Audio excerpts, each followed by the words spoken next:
Hello, everybody. Welcome to Wholehearted Loving. I'm Stephanie. Hi, I'm Georgiana.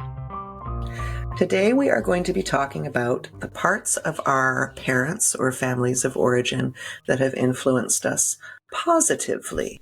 I know in inner work and group therapies, we do a lot of looking back on our childhoods, and it's easy to see all the parts that we didn't feel happy with or good about, and we want to give some attention to the good parts and the things that made a really positive impact on our lives. So, as always, before we do that, we're going to do a body-based self-connection practice to connect with ourselves before we connect with each other and this podcast. Okay. Steph, I think I'll walk you and the people listening through this one. I think it's easier for me to talk you through it than to do it at the same time. Okay.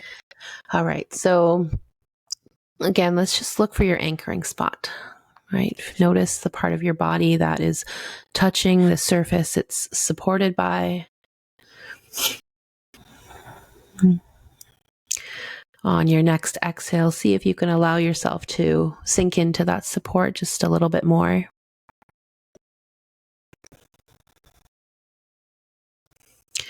And we're going to be doing something called the VOO breath or a VOOing breath. And I learned it one way years ago, and I just learned it a different way this past weekend. So I thought it would be nice to share. And maybe I'll just say what we're going to do first, and then you can follow along after.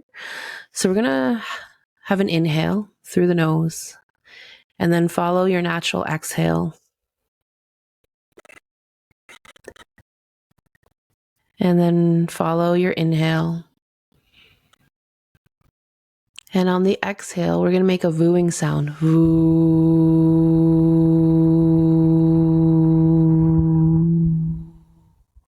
And that sound is like a VOO sound.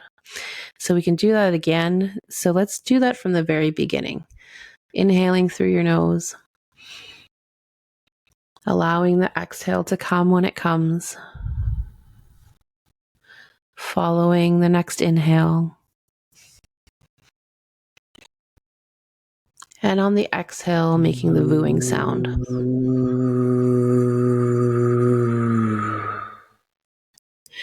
And then you'll follow the next inhale. And again on the exhale, making the VOOing sound.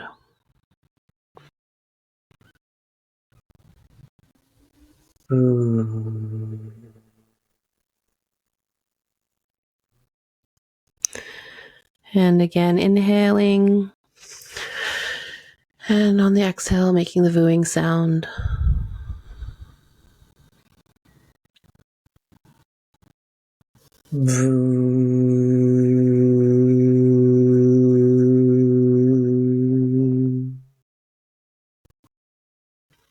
And then we can do that one more time, see how that feels.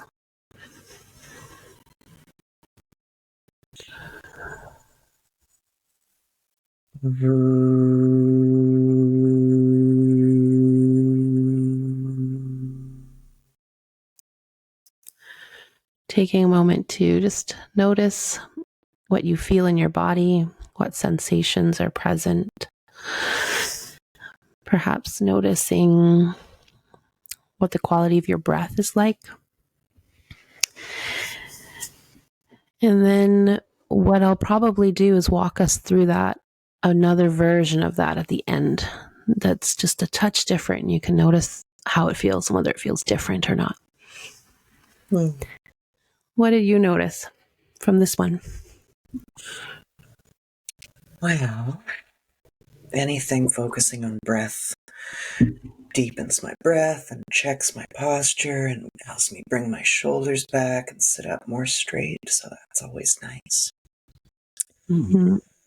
And the VOO sound is soothing in like its tone. Voo, like it reminds me of Lamaze breathing a bit, like ooh, it's a very self-supportive kind of sound and vibration, and yeah, it feels like a supportive release. Yeah. So it's always nice to notice whether when we do these things, is it a pleasurable, pleasant experience or not? And it doesn't mean you're doing it right if it's pleasurable and wrong if it's not, but just to notice, to get to know your body, right? How's your body let you know that something feels supportive? Like you said, how does your body let you know that something feels like a release? How does your body let you know that something feels pleasurable or pleasant? Those are really good things to become familiar with. Nice. I like that. Yeah, we have one version of the wooing breath in priming the body for peace in the body-based toolkit. And I talk a lot about why it's helpful in that second part video that we include with every practice. So this is a bit of a tweak on that version. I like it. Yeah. Nice. So we're going to talk some more about parents and parental influence in our lives.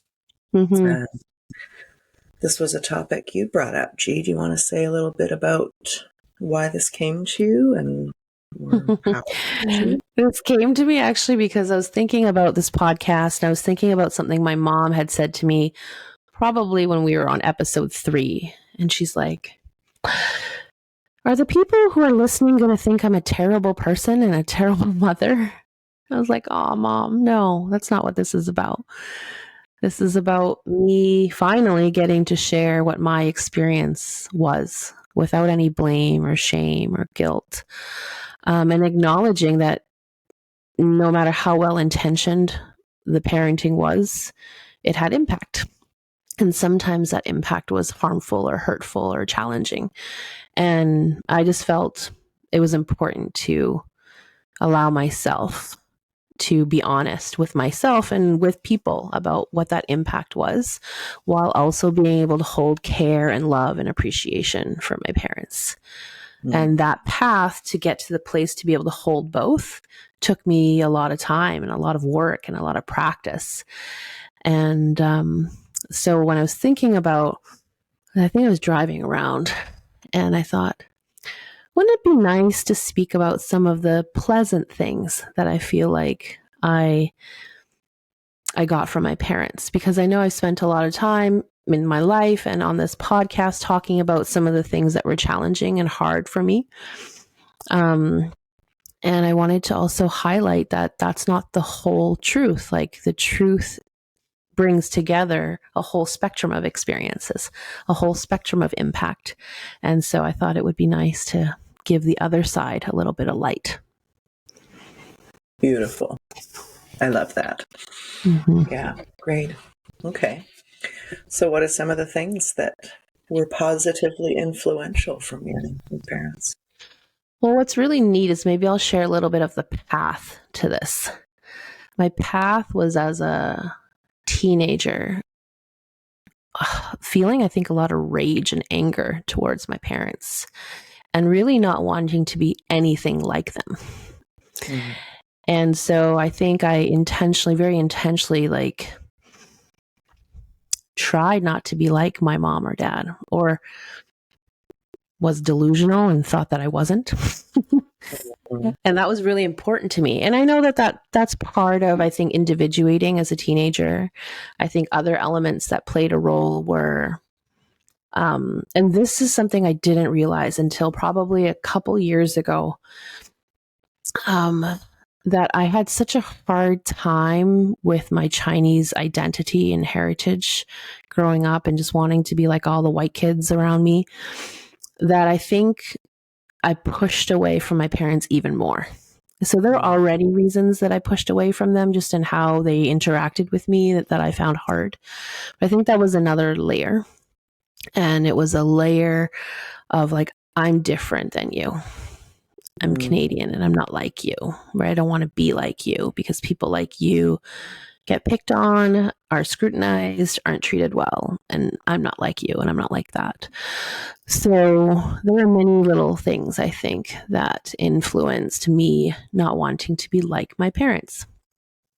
And it wasn't until I got into this work that I realized how much of an impact that has on us as human beings to cut off parts of ourselves to such extremes for so long. And to be ashamed and hide those parts and not celebrate all the different parts of ourselves. So that's sort of how it began. And where did it go from there? There was a time I needed to feel the grief and sadness of not having what I needed as a child. And that was a very intentional learning time, because I was thinking, like many people do, my parents did their best. I sort of turned out fine. Everything's okay. Like, let's not be pissed at our parents. Like, life is short. And there's truth in that. And also, I think it's important to acknowledge that some pieces were missing, and there's some pieces to grieve. And that was a period of time that I wasn't able to look at what was good from my childhood, what was good that I got from my parents. As much as I wanted to, it felt like there was a block. And what I realized later, the block is because I needed to acknowledge, and I needed acknowledgement for the hurt that existed from childhood. And it was really once I gave myself the self-compassion, and I came to people who had capacity and willingness to see my story and validate my experiences, that I could heal that part of myself that didn't receive what I needed to receive. And that helped integrate, dissipate some of that sadness and anger I had towards my parents. And then that opened up space for me to see the good that my parents brought into my life from a body place, not just from a mind place. I think from a mind place, you can say, like, yeah, of course, there were some things that I got from my parents that were good. Yeah. I could say that, but I didn't feel that deeply in my body. Yeah.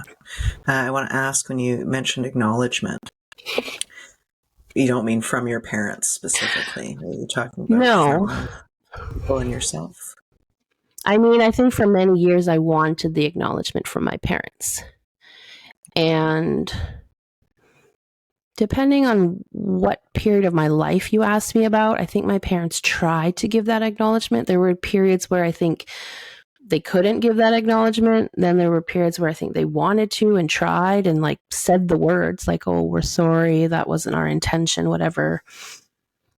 But I didn't have enough space in me to let that truly land yet. And there were also times where I asked for acknowledgement, and I remember mom saying something like, why are you still angry about that?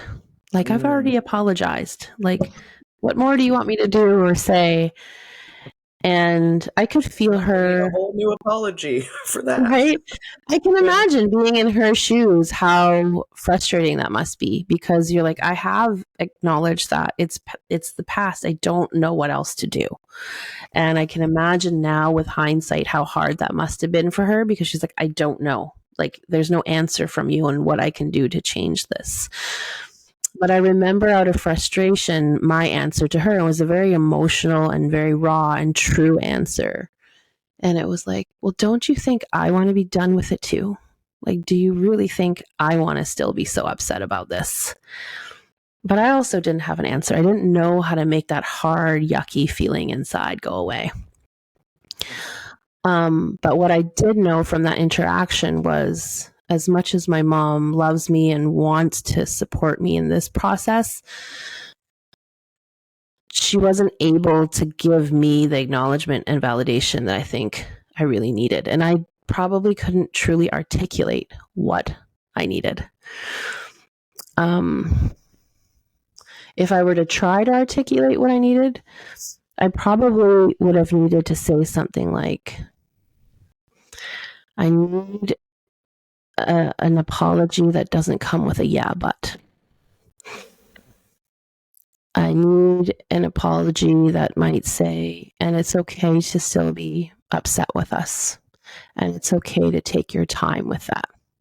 And that might be hard for me or it might be hard for us, but we'll take that hard piece to other people who can support us.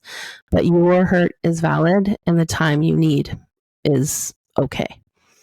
And I think that would have helped, but I don't think I knew how to ask for that at the time. And I don't think my parents knew to offer it in that way. Right. What a amazing way to highlight the truth of the work being so much our own and not necessarily with the people who are the subject of the hurt, right? Where Phil always says going to the bakery looking for a steak and getting upset when we can't find it there. All of that. We think about the amount of work it takes to get to a place within ourselves where we don't feel activated when someone is coming to us telling us a problem they have with us, effectively an old hurt that we've done something that's caused some kind of pain, and to be able to say that's okay in an unactivated way, and like, I've got your back and we can take our time through this, and I hear your pain and I love you, like, that's huge. Like, yeah. And it's sort of comical because really it's like 2 sentences and it would have made such a huge difference. But I don't think any of us are taught to meet someone's pain in that way. Yeah. So what I did with that was I went to our women's group. I, practiced in CRT with people who were willing and able to practice seeing that pain that I held in me, validating it, being patient with me, letting me scream and cry in my tears. And there was just spaciousness for that. And I needed that, like you said, release. I think I really needed that release. I needed to be witnessed in that sadness for a long time. And I can see that, my parents are probably like, we said sorry once, maybe even 5 times. Like, how many more times do we have to say it? But that needed to discharge from my system for a longer period of time in a way that I think required more capacity on the receiving end, on the witnessing end than what my parents had or knew what to do with. Yeah. Capacity and like diversity. Like, there's something magical about fresh eyes, people who don't know us or our story. They're not sick of us or our story. They're not tired of our repetitiveness yet as we work through something that's going to be present for a number of years while we try to release it, right? And there's this freshness and openness to it that's free of any judgment.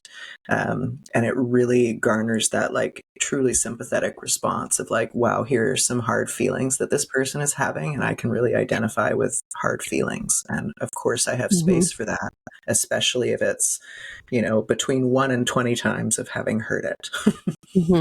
This was, I think, a big thing for me to learn and realize is the power of sharing my truth and my story and my pain with people. How do I want to say this? That I don't dump it all on one person. I don't dump it all on the person who, I'm having a hard time with, because we can all only hold so much, and we have our own stuff that gets triggered, our own shame and guilt and, all that stuff. And that's when I realized, like, just because the person who maybe did something that hurt us can't and shouldn't be able to hold every last drop of our pain, can't do that, doesn't mean that your pain isn't valid, and it doesn't mean it doesn't need to go somewhere. It doesn't need to be witnessed. It does. And I think being part of women's group, being part of CRT, being just in group work, helped me see the importance of using other supports. Yeah, I identify a lot with that. I think I had a lot of shoulds of who I should speak to about certain things, like, oh, well, this is my best friend, or this is the person, and I should be talking to them about it. And at some point in there, along with kind of the body awareness and the more openness to sharing with more and different people, it started becoming more of a like sourcing internally, who do I feel like I want to share this with right now? And it might be someone like unexpected, but I think there's something in there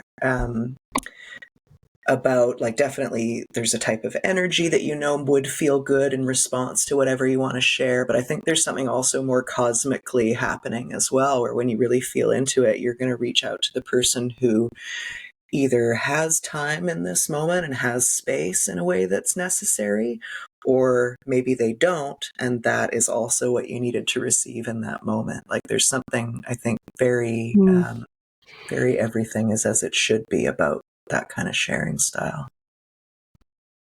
Yeah, I feel like there's so much I could say on that piece. It reminds me of really getting to know what you need and really learning to see that, like, there's 5 bakeries.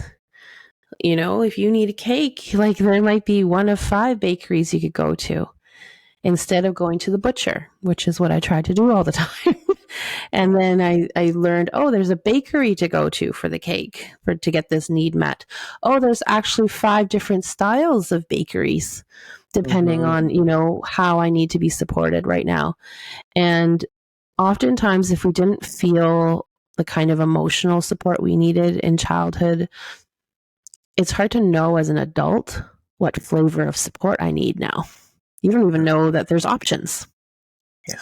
So I think it's important to take our time to learn and discover what those flavors are and who those people might be. So I remember a time when, you know, I used to be upset and I used to just hold it all in, deal with it myself. That was my go-to way of doing things. That was my learned way.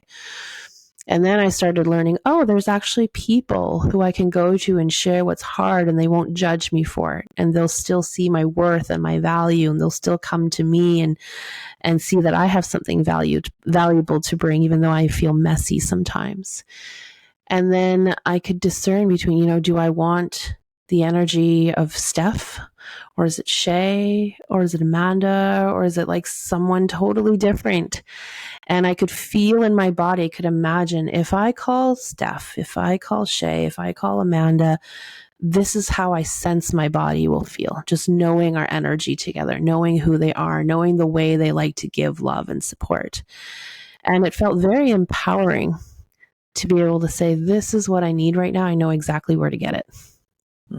And also, if they're not available, I know that I will be okay. And there's other options. And so that was big for me.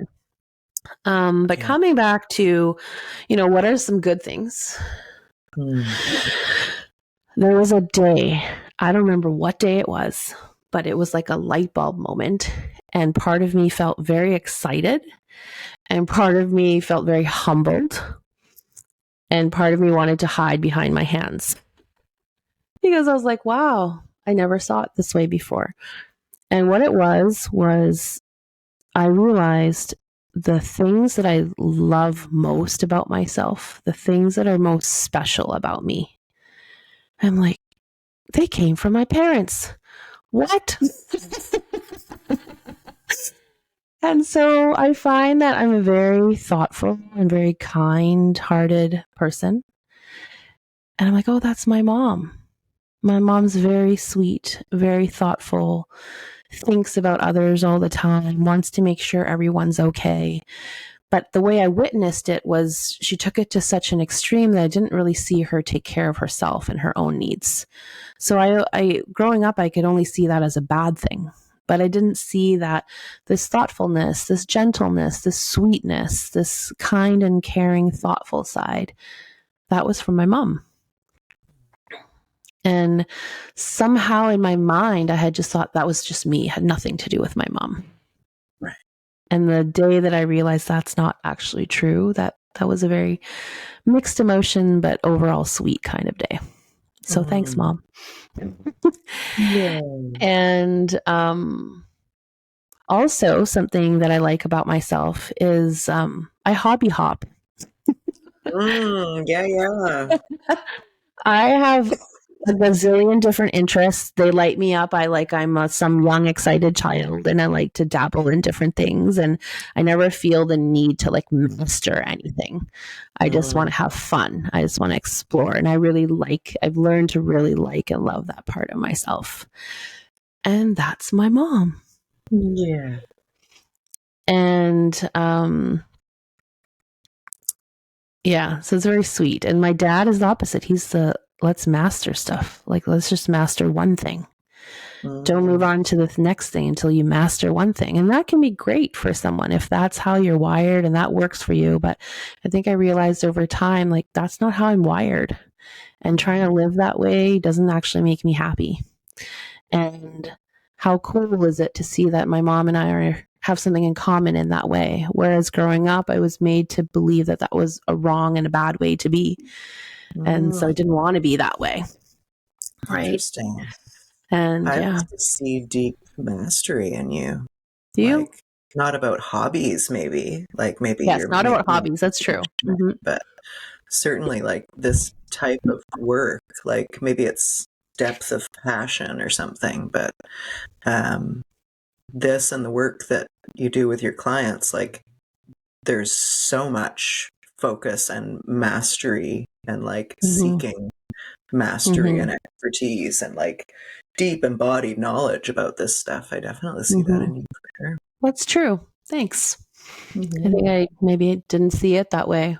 Yeah, for sure. In that area of my life, there's definitely like not the mastery from I need to be perfect at something, but like just a passion for information and knowledge and how to integrate it into everyday life. So in that way, that's also my dad. My dad is not just about theoretical stuff. He's like, well, how, like, it's about everyday life. Right. And I remember actually my mom growing up, she would say, like, pray to the Buddha and, you know, if you have problems. And I was at that time, identified with being such a logical kid. I'm like, Buddha is not going to change my life. You know, like, I'm eventually going to be the person that has to do something about it. And so it was interesting growing up where my mom would pray. My dad was very pragmatic and he would say, he's like, it doesn't really matter what you believe, what religion you choose. He's like, just be kind to people. Like, that was my dad, just very pragmatic. And so I see that in myself as well, very pragmatic. Something I definitely got from my dad was it has to work in real life. You can't just think about it and it sounds all great. Like, how are you actually going to make it work in real life? And I think that's what I do really well in this kind of work when I support people. Like, I like to help people take what they know intellectually already and be like, well, what does that mean in the moment when you're pissed off with someone, when you're feeling really hurt, when you're feeling really overwhelmed, when you're in a shame spiral? Like, what are you actually going to do? Because it's great to know that you should accept yourself and be kind to yourself and love yourself and learn how to be still. But what am I supposed to do right now? And I really like helping people figure out and practice, what do we do right now that helps? And that's my dad. My dad is a problem solver.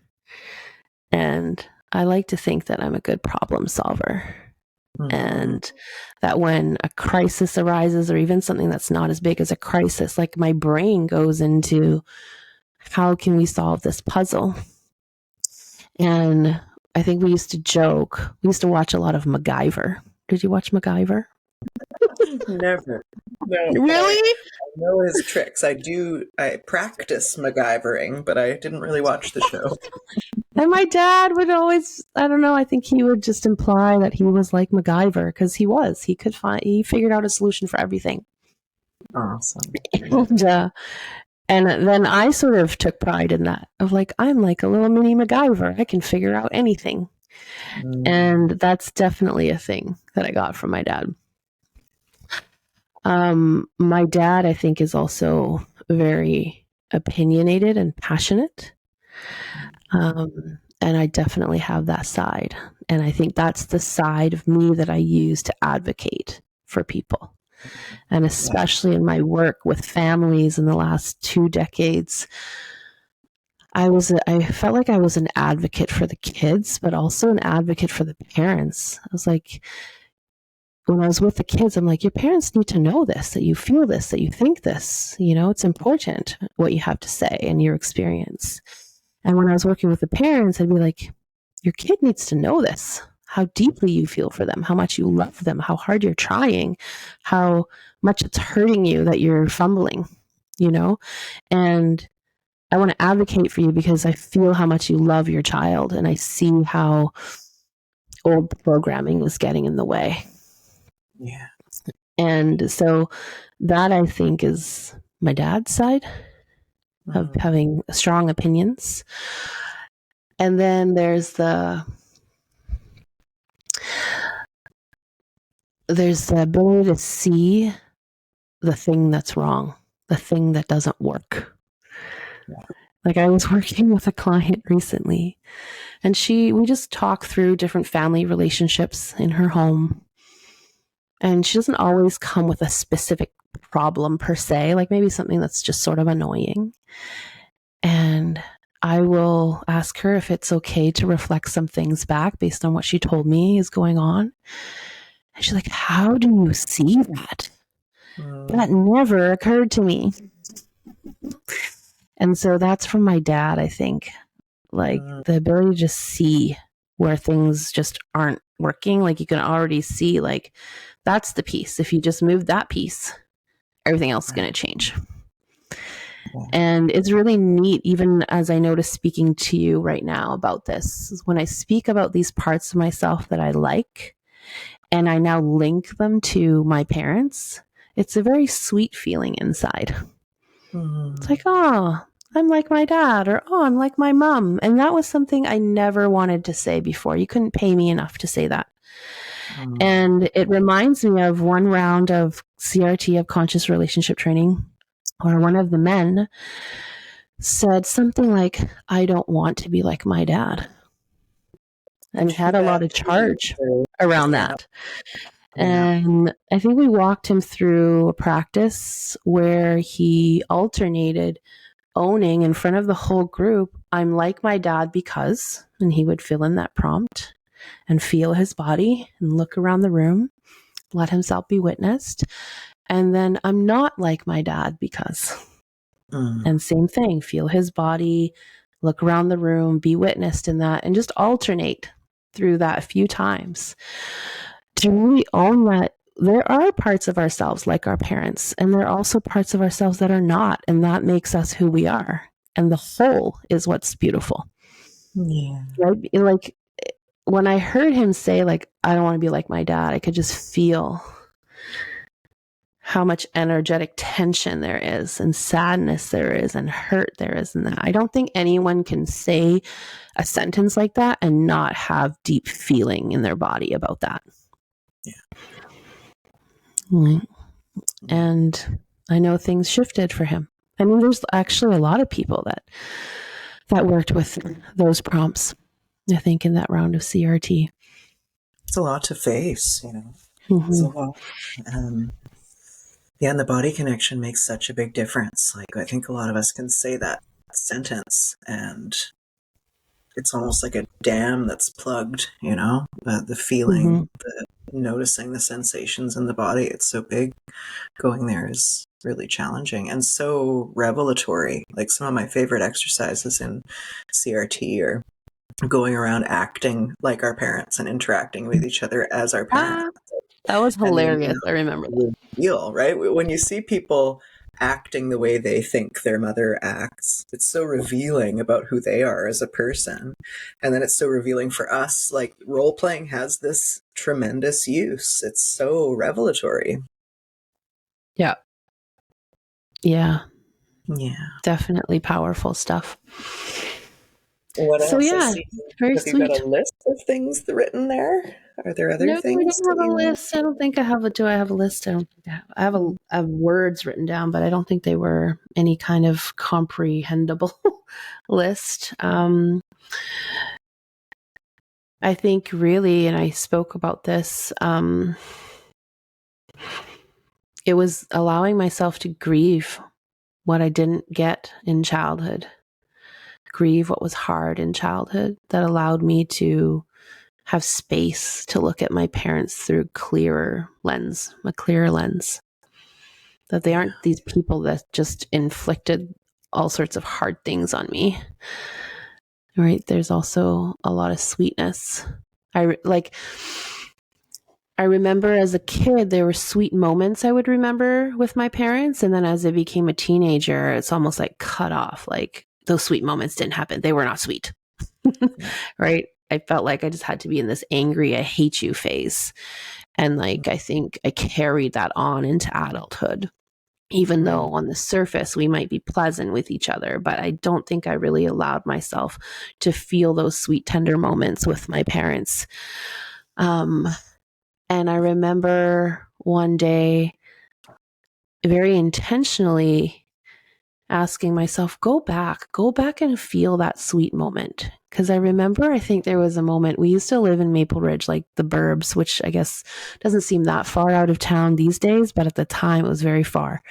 And you had to take a Greyhound bus to go from Maple Ridge to Vancouver. And after we got off the bus, because my daycare was there and like Chinatown was there, we spent a lot of time in Chinatown. Anyways, I recall one day, I think we were walking from the bus stop to home, and it was a couple 100 meters. And I think I asked my mom to like piggyback me, and she must have been carrying like bags of stuff, and she still picked me up. And I remember that as a very sweet, it's very vague, but like there's a body memory of like, oh, that's very sweet. Yeah. And so when I did sort of invite myself to really go back to that time, feel that moment with your mom, of like, she's probably tired, she's probably carrying a whole bunch of stuff, and yet she still said yes, carried you. Yeah. And enjoy that. Right. So different moments. I remember another moment with my dad. Like I had a lot of conflict, I feel like, with my mom growing up, certain phase of life. And I remember just being so angry and hurt and hiding out in my bedroom. And I think my dad came in the room, which I thought was unusual at the time. And I think he sat on my bed, maybe gave me some like soothing touch and just sort of said, yeah, I get it. It's hard. You know, don't be so mad at your mom. She's having a hard time too, or something like that. And I was like, oh, that's a very sweet moment. Yeah. And like just going back and reliving some of the sweet moments. I think we do we're very good at reliving the hard moments. Yeah. And replaying them and letting them, you know, course through our bodies again. But we're not very practiced at reliving good, sweet, pleasurable moments.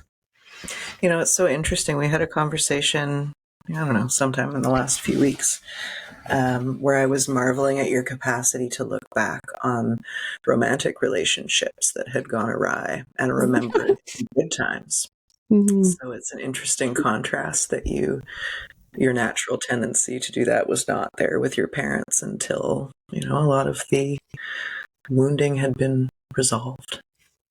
Mm-hmm. Yeah, definitely. Like I was out of balance, right? With romantic partnerships that had gone awry. I was leaning really far to let's relive every pleasant moment. And I wouldn't see, like I call it widen the lens. I couldn't widen the lens to also see and feel the parts that were not okay. And then with my parents, I had gotten into this rut or something pattern where I was very good at looking at and feeling the things that did not go well and did not feel good. And I needed to practice widening the lens to also see that there were all these other components that were good and felt nice and felt good and were special. And that's been something I've really tried to practice. It's like widen the lens, that the truth is more than that. Yeah, definitely. Yeah. Well, I wrote a list. I've got like 15 things here that I love my parents' influence about. And we need to wrap it up because we've got a live call coming up very shortly here for our program. So what do you want to do? Because I really want to hear this list. Is this going to be another podcast episode? Or are you going to fly through them? What are we doing here? Maybe. You know what? Probably each of these things on the list would be something that would spark up some interesting thing for you to say as well. So why don't we revisit this in the future? I like it. Okay. Yeah. Okay. You were going to woo us in some I'm different going way. to view us in a different way. So if you can, see if you can sit somewhere where your back has support, somewhere to lean up against. Or you could even stand against the wall if that feels good. Lean against the wall. Should I go back If there? Yeah, go back there and try it out. And if you don't have that opportunity to move and sit or stand in that way right now, that's okay. You can either place a hand behind your back or just come back to this practice another time when you can do that. All right. So we'll feel your butt on the seat or your feet on the ground. And we'll begin with that inhale through the nose. Actually, maybe I'll also tweak it a bit of a different way. If it feels good, you can also add a hand to the front of your body. And we'll inhale through the nose and then follow your own body's exhale. And on that exhale, see if you can really lean and squish into the back, whatever's supporting your back. And then we'll inhale again. And on the next exhale, we'll make that vooing sound. And as you voo, lean into the back, lean into what's supporting you. See how that feels.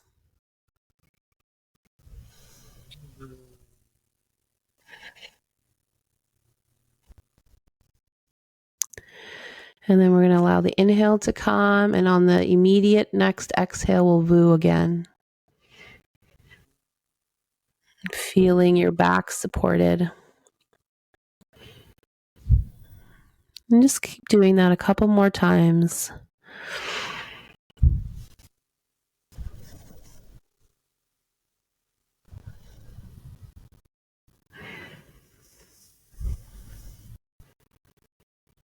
See if you can really just smush into that back. Let yourself be supported and feel the voo.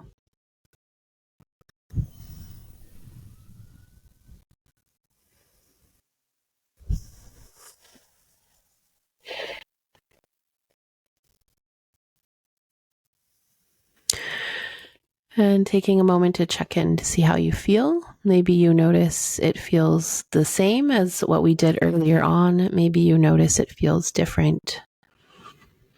And Steph, if you want to come back and share with us what you notice, that's great. If you need to just hang out there, that's okay too.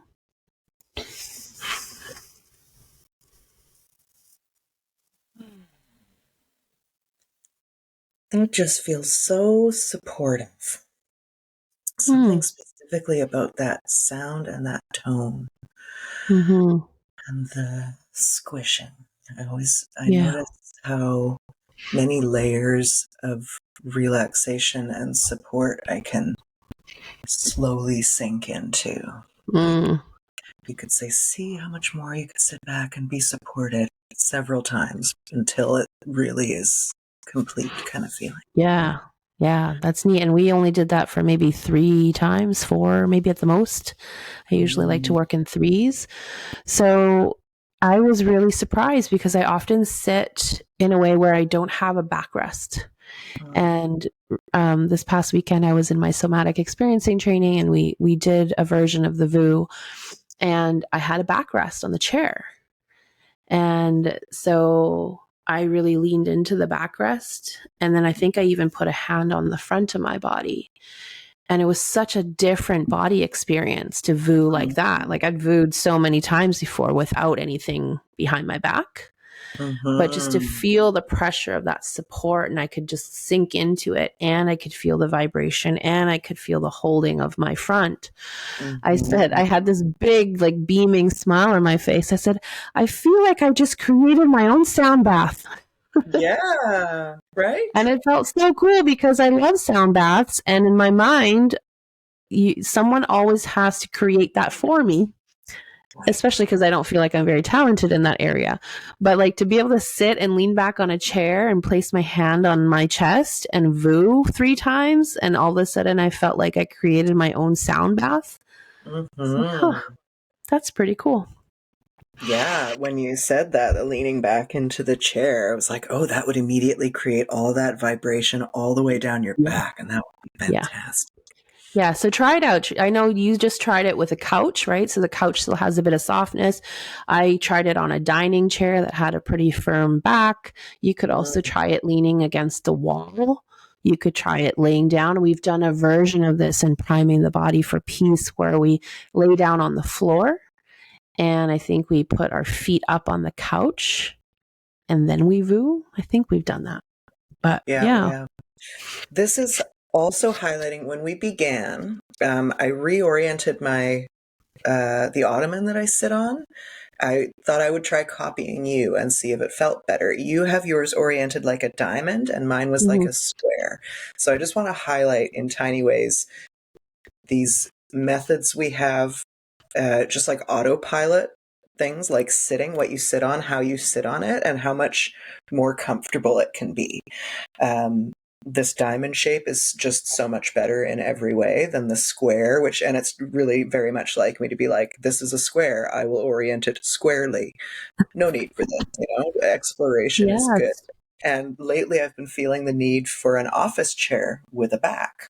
And in you saying all this about the vooing and whatnot, I'm realizing that it's a different shape, it's a different orientation for my body, and it's a support that I, in the past, have not trusted. I always feel like these chairs are going to tip over when I lean too far back, and actually, I think that back support in some firm way that I've tested and trust would feel good. That's what's cool is to like keep exploring, is to never assume like this is the only way, right? And like also to recognize that our needs and preferences change over time. It's funny that you said that about the chair because recently I'm like, I wonder if it's time in my life to bring in a chair because it always felt too constricting. I wanted to be able to be cross-legged. I wanted to be able to move and have nothing in my way. But I was in my kid's room one day doing a call, and he has a chair at his desk, and I was like, oh, this feels sort of nice to have like a firmer surface to sit on, to have a back. I can dig in my feet into like the bottom of the chair. So I've been contemplating that as well. And even the diamond thing, the turning my ottoman into a diamond shape was because something felt a bit off and I didn't know what it was. And what I sensed was, I think I want to feel my feet be able to touch the ground easily. And there wasn't a way for me to do that felt good when the ottoman was sort of in its sort of square shape. Yeah. But when I turn it into a diamond, I can sort of straddle it and like both feet on either side can touch the ground if I want. And I can still sit cross-legged. So, I mean, I think it's a good thing to remember that keep bringing awareness to what feels pleasurable and uncomfortable and comfortable and good and not good. Your body is telling you these things if you're willing to pay attention. Yeah. And the magic question, how could I be 1% more comfortable right now? Yeah. Sweet. Okay. We got to go. Thank you, Gigi, for another lovely session. And please do like, follow, and subscribe. And if anything we've said here today has been helpful for you, please share with somebody that you care about. And we'll see you next time. Bye. Bye.